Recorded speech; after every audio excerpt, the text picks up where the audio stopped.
Today's episode of Multifamily Unpacked was recorded at Funnel Forum last month. It was a fireside chat moderated by Tyler Christiansen and featuring Jesse Stein, Airbnb's global head of real estate, and Scott Berka, Greystar's senior managing director of brand and customer experience. Enjoy. Folks, if you don't mind, come in this direction. We'll get started with the fireside chat. All right. Please introduce two of our guests tonight for the fireside chat: Jesse Stein, Airbnb's global head of real estate, and Scott Berka, senior managing director, brand and customer experience with Greystar. Jesse recently launched Airbnb-friendly apartments, which is when an owner allows their long-term residents to host their unit on Airbnb part-time, and Airbnb makes those apartment buildings discoverable to renters on its platform. Scott recently launched LTD by Greystar, which is Greystar's dedicated brand focused on providing high-quality, professionally managed apartment homes with the comfort of cost certainty and emphasizing value for their residents. Jesse joined Airbnb from KHP Capital, a real estate PE firm focused on investments in boutique and independent hotels. He has deep expertise in sourcing and executing development projects, including hotel, timeshare, residential, and fractional assets. Before real estate, this is a fun one, Jesse played in the NFL. Yeah, can we guess? What did he play? What position did QB? Kicker. Come on. Kicker. Linebacker. Someone was on Wikipedia. Scott is a member of the Greystar Executive Committee and is responsible for setting the consumer and property brand strategy for Greystar and their global portfolio of brands. He also provides strategic oversight for innovation and continuous improvements to the customer experience in partnership with operations and technology teams. Before joining Greystar in 2019, Scott was an associate partner and a leader in the marketing and customer experience practice at McKinsey.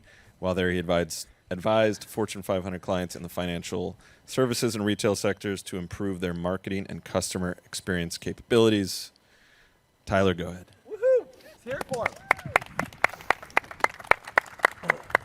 All right. Well, I am very excited for this. As you heard earlier today from Ben, we really like to think a lot. We are very excited about building features around CRM, but we really get excited when we talk about the future and the innovation. And these two guys are creating that future. I mean, I could not think of a cooler, more innovative panel. Head of real estate at Airbnb, head of customer experience at Greystar. Really cool. So the stat that I like to start with Jesse here is around long-term stays of what Airbnb would call a long-term stay. So you guys talk a lot about trends on earnings calls of stays of a month in length or longer. So talk to us about that trend, that kind of where it was pre-COVID, where it is today, and how you guys at Airbnb see that blurring line. That's the topic. That's what we're calling this panel today, the blurring lines, and what trends we're seeing now in the post-COVID world. Yeah, well, Tyler, thank you for having me. I got to say, Tyler's swag is absolutely phenomenal. I'm a big fan of Funnel. I missed those in the swag room. Yeah, they were special. Not for Greystar. So, talking about long-term stays, how we define long-term stays at Airbnb is anything over 28 days. So in the multifamily world, that's not really considered a long-term stay, but for a short-term rental provider, that is considered a long-term stay. Obviously, COVID accelerated this flexible living concept. And one stat I love to throw out is in 2023, there were 500 million searches on Airbnb in the US for stays over 30 days, 28 days at a time, which is just, that stat's just kind of mind-blowing. And what that really tells us is consumers are not only looking to Airbnb today as a place to stay, but a place to live. And it's roughly 18 to 22% of all of our nights booked in any given month are for stays over 28 days at a time. And that has grown exponentially since COVID, and it continues to accelerate. I believe searches and stays over 3 months of time is up 22% 2023 over 2022. So consumers are now really looking for places to live on Airbnb.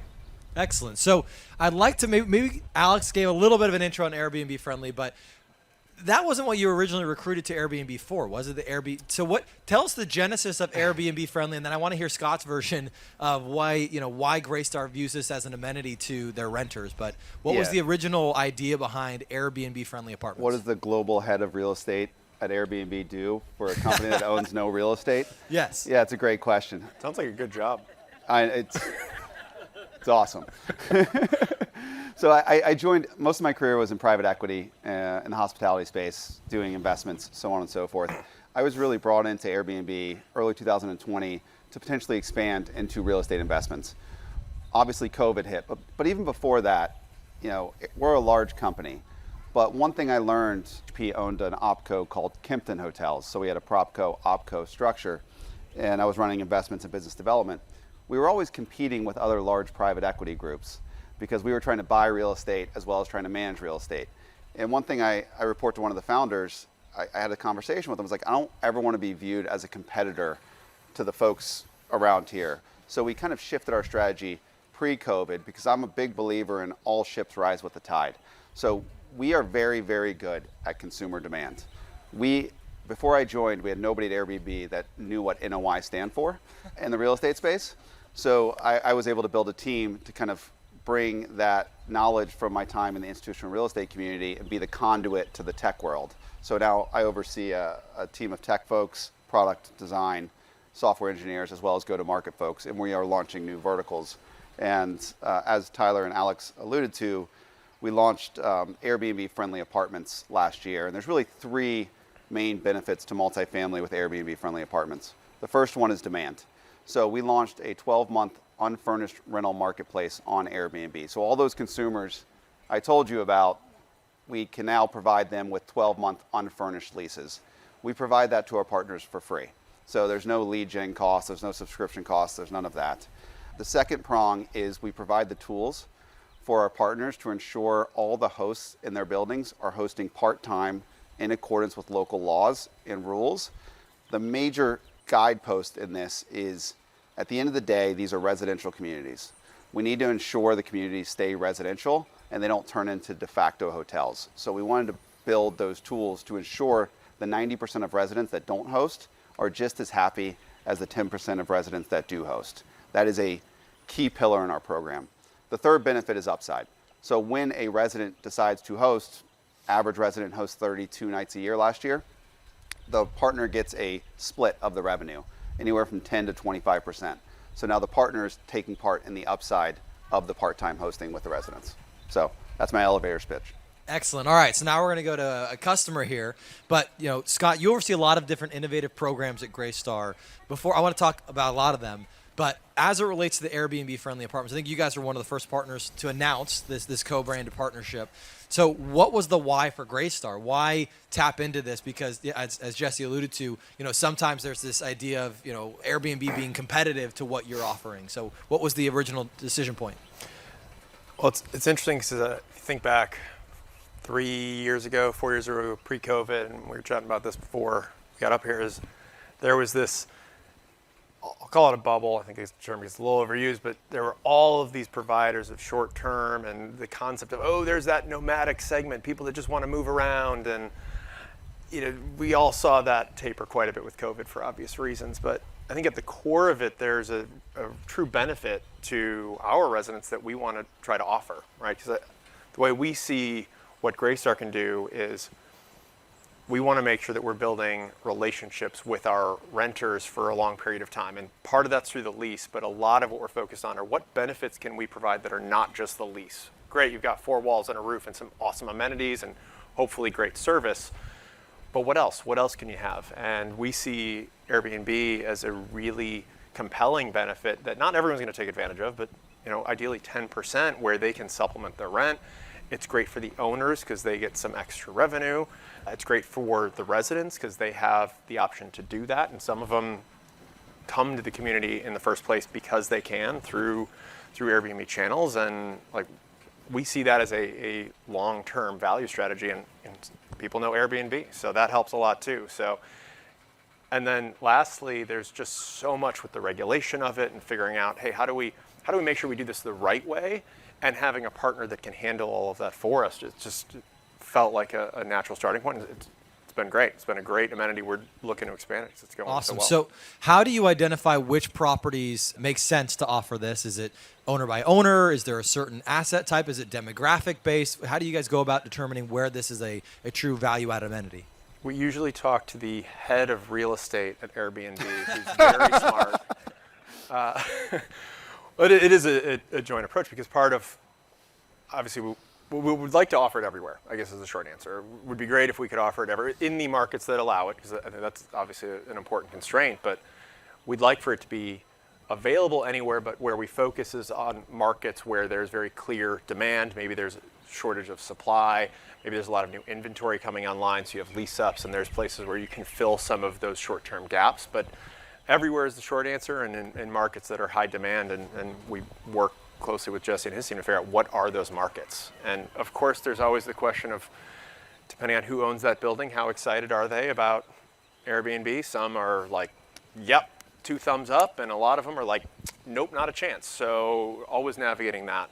Excellent. So the next question, Jesse, I want to ask is, Scott alluded to the concept of, and we talked a lot about this earlier today, not viewing the renter as a lease, right? That there's more value there than that. In our pre-call, we talked a little about how you all differentiate from what Scott alluded to, both pre-pandemic and in the very, what we call frothy times of tech. There's a lot of different companies, like a Sonder, that were trying to change the model towards short-term rentals. And in this environment in which we do see more supply coming onto the market, and we also see, demand coming down a little bit, what is the big core differentiation of the Airbnb-friendly program, where you do have non-12-month lease individuals coming into the community, and how does that differentiate from the concepts of some of these almost hospitality-like tools, marketplaces that some have come, some have gone, and some are coming back? Yeah, I would say first and foremost, the consumer still wants a 12-month lease. Like, there was all this talk about and we were out there marketing it, to be blunt. Like, there's going to be this whole nomadic traveler. But when I talked about those numbers previously, the overwhelming majority of those folks still had a primary home. So consumers are still looking for 12-month leases. They would like incremental flexibility. So we just accommodate that because at the end of the day, there's only so much wallet in a consumer's mind. And they do want to live a flexible lifestyle, but how do they make that extra income? Well, one way to do that is to host your home. And I would say the fundamental difference between us and the providers you're talking about is we're building into your core business, providing 12-month leases, right, versus those individuals which are taking out corporate leases, but their economics are based on hotel economics. Yeah. And those are a lot more volatile than traditional multifamily economics. So it will impact your cap rate on exit. It will impact your debt levels. And honestly, where policy is going across the US is if it's your primary home, you're allowed to host it part-time. But there is this wave of potentially taking away housing stock to run Airbnbs is kind of not allowed except for certain markets now. Yeah. And it's not really a scalable play across the US or the globe. Yeah, I love that. And that one of the reasons I'm a fan of the program is it is not taking away that stock. It is making even more housing available. Yeah, and one of our VPs is not here this week. He's in Puerto Rico working. He doesn't have PTO, but we have quite a few employees at Funnel who want a home base, and then they're out, for a week at a time working from, they don't have 5 kids or 4 kids like we all do.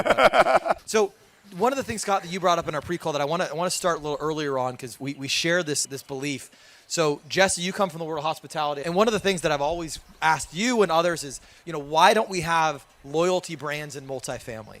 And Scott, you said, well, this is a great topic, but before we even go there, let's talk about the data component of this, right? And so I do think as we think about the world in which a renter is no longer just a 12-month lease, because the asset-centric mindset works in just managing leases, right? But when you're talking about I live here, but I'm visiting there, or I'm renewing here, it's a different data mindset. So maybe, Scott, how does Greystar view that, especially as you're utilizing amenities like Airbnb-friendly? Our view is that we need to know our customer a lot better than we do today. And that really is the data, right? And understanding how do we, Greystar, not our very lovely PMS partners who have a lot of that data, but how do we know and can connect all of the engagement points that we have with the humans that live at our property? Not the lease, not some number, but okay, what do we know about this person, about their maintenance history, about their leasing history, about how happy they are. Do they have 15 maintenance requests over the last 3 months? And we know that there's nothing they're going to be happy about that follows. And then starting to think about, how do we layer in new sources of data about whether it's short-term stays or different services or deals that we're offering them, so that we can have that view of the customer to ourselves. And that helps us target things like, well, who should we be targeting for Airbnb, and how do we message to them directly as Greystar, as opposed to just having them be some lease number. So we've worked, and this came up in some of the other panels, we are recently maniacal about owning the customer data and making sure that we have our own database where we can say, oh yeah, that's our customer, and we want to know everything there is to know about them. And I think we're just scratching the surface of it, but that's what allows us to do that. Yeah, love that. I think that is definitely in line with the theme today. Customers want to be known.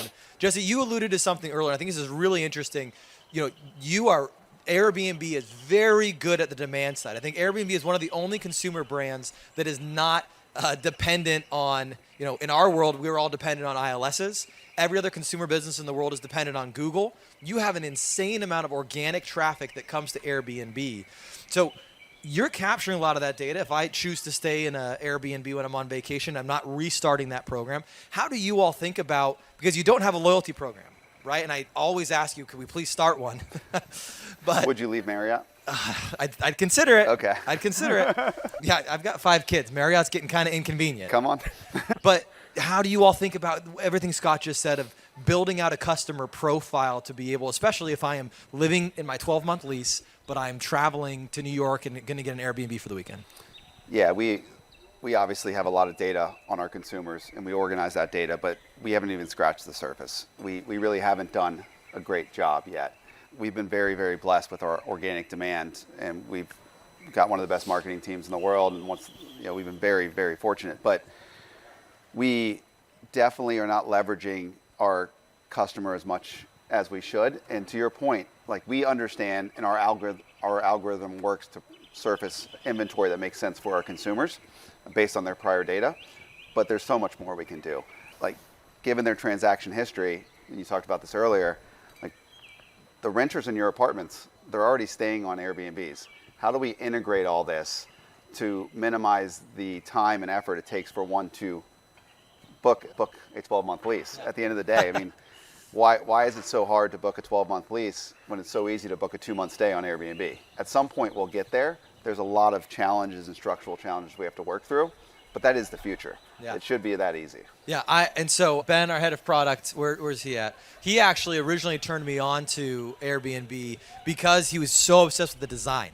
And I think there's something for us as operational leaders to think about, that Airbnb has not had a loyalty program because they make the design so rewarding that you come back. It's so easy and intuitive to book that, yeah, I'll just start there. I'll just go there rather than create a new profile somewhere else.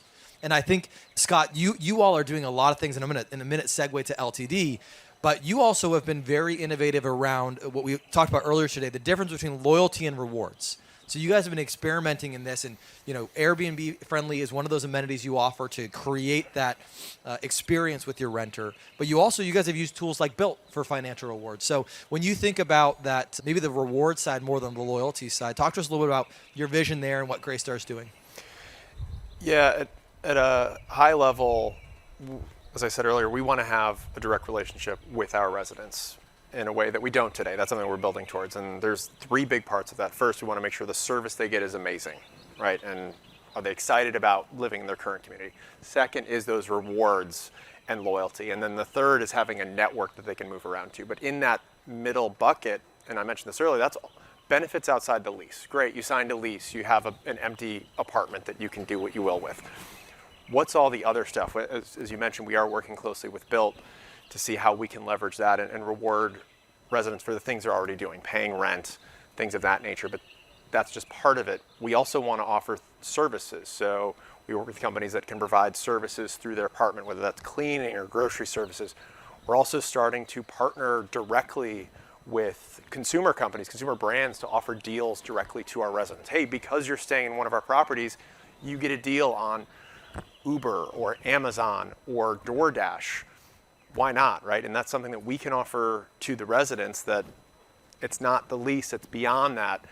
really just enriches the experience, and it creates a home, right? The lease is the lease, that's the housing, but all the stuff around it is what makes it home. So, ideally we'd like to get more in the loyalty space. We're dipping our toe in, and there's a lot of way to go there. Yeah, I like it. So one more thing I want to ask you, Jesse, about Airbnb-friendly. I think we touched on it a little bit, but one of the reasons I said that a lot of the folks chose to come to this event is it is a tough market right now. There's more inventory, and so the revenue growth is going to be difficult. Unpack for us a little bit. Has that shifted the way in which you're seeing operators, again, in the markets in which this is available, come to the table as a ancillary income driver for them? Yeah, it's definitely an ancillary income driver, but I would start higher up in the funnel. It's also a demand source for their core business, long-term rentals. And consumers want this flexibility. They want to earn income. So we have hosts reaching out to us all the time saying, where can I host? I'm a renter. And the overwhelming majority of our hosts today, the stats aren't public, but way more than 90% of our hosts today own their homes. So renters are really locked out of it. And they've reached out to us to find these places. So from a long-term demand perspective, that's also value because it's free long-term demand. But we are seeing uptake in host activation, which is residents that are hosting, which does drive incremental revenue. But that takes time. Like you turn it on and not all of a sudden like everybody's going to host. Hosting your primary home isn't for everybody. It's only for a percentage of the population. So it does take time, but we are seeing benefits in that for our partners. Excellent. I was talking with one of our panels yesterday as we were preparing, and I heard great reviews. So there's other folks here that are seeing it work very well for them, and primarily, as you said, as an amenity reservation or as an amenity value to residents. I want to turn, Scott, to your LTD brand. And I think, we touched on a second ago, we don't really have a Bonvoy type loyalty program in multifamily. And Greystar, along with most of our operators here today, don't have strong, large, consistent brands. There's many reasons why that's been the case in multifamily. But the LTD brand really stood out to me, not only because, it's LTD by Greystar on the building, but additionally, there's a set of expectations around what comes with that. So I know you've been very involved in this. So talk to us a little bit about what that program entails and why, compared to maybe some of your traditional model, you decided to put a brand front and center. This is one of my favorite things to talk about because we blew everything up. And anyone at Greystar involved with it knows that we just threw everything out the window. And this stems from, we wanted to try to address the core undersupply of housing in the middle of the market. Right? If you think about every new delivery, at least the vast majority of them, they're Class A, they're lovely, the rents are really high, and people that are at the median income in most areas, they are priced out of almost all new inventory. So we said, can we find a market-based solution to start addressing the undersupply of housing that's profitable, it doesn't rely on subsidies? So to do that, we knew we had to change everything. We changed the way we are fundraising, so the source of the capital. We changed the way that we have designed and are building those properties, so we're using modular for a lot of those. And then we changed the way we operate, which is our LTD brand. And we did some pretty dramatic things within that operating part where, a couple examples, we stopped doing this, and we messed around with the lease, right? Something that a lot of us are like, it's the third rail, never touch that. And we're like, you know what, we're going to try it. We're going to see what happens. We completely revamped the application. We said from the beginning, you're only going to get service requests done 2 days a week. So Monday, Thursday, you file a service request, we'll get it done one of those 2 days. If it's an emergency, obviously we'll take care of it. And then the other probably biggest and most dramatic thing we did is we have really capped renewal increases.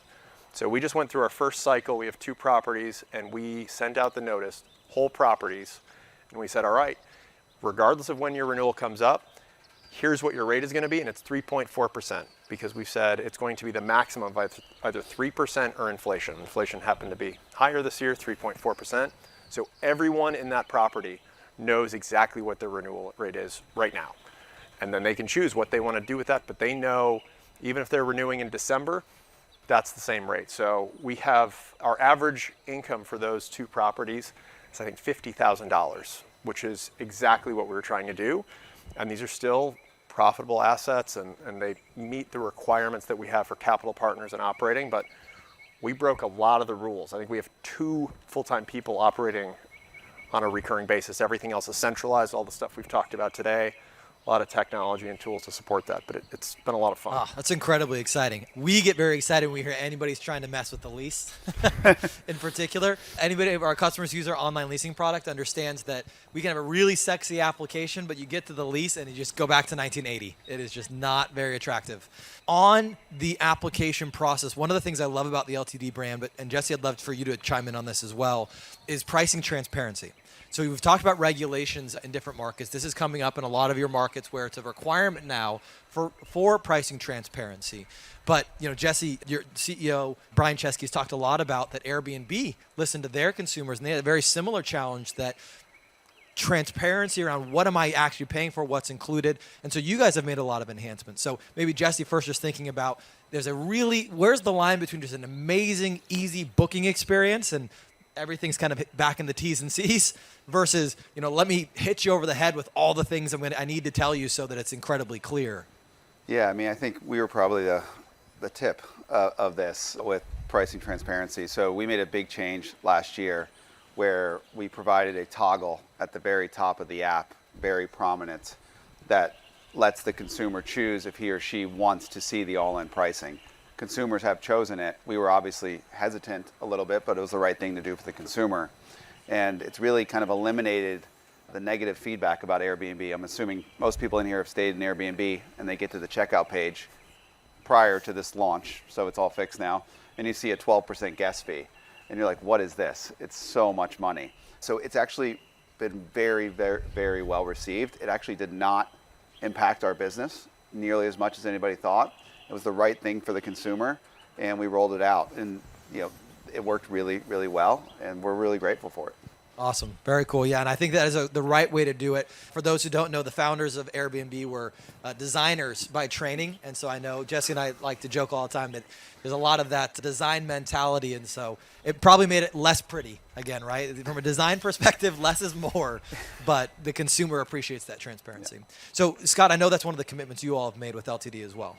Yeah, we've taken an all-in fees approach from the beginning, and a lot of it is we're still trying to get it right, but it's like, here's all of the fees you're going to pay, here's the total amount, we show it right at the beginning, and we really, that's just the first place. We're trying to do that everywhere now, right? Like we're making a commitment to be much as transparent as possible, and certainly that's going to vary by certain areas and exactly how that gets broken out, but we want it to be exactly as Jesse just described, where it's, yeah, if you want to know the details, it does make it less pretty at times if you want to see 15 rows of fees. But if that's what you want, that's fine. And that's, I think, the first principle of design is the user is the king of what that design should be. So we started that on LTD, and now it's just how do we put it everywhere. Awesome. All right, I'm gonna end with an either-or question for both of you.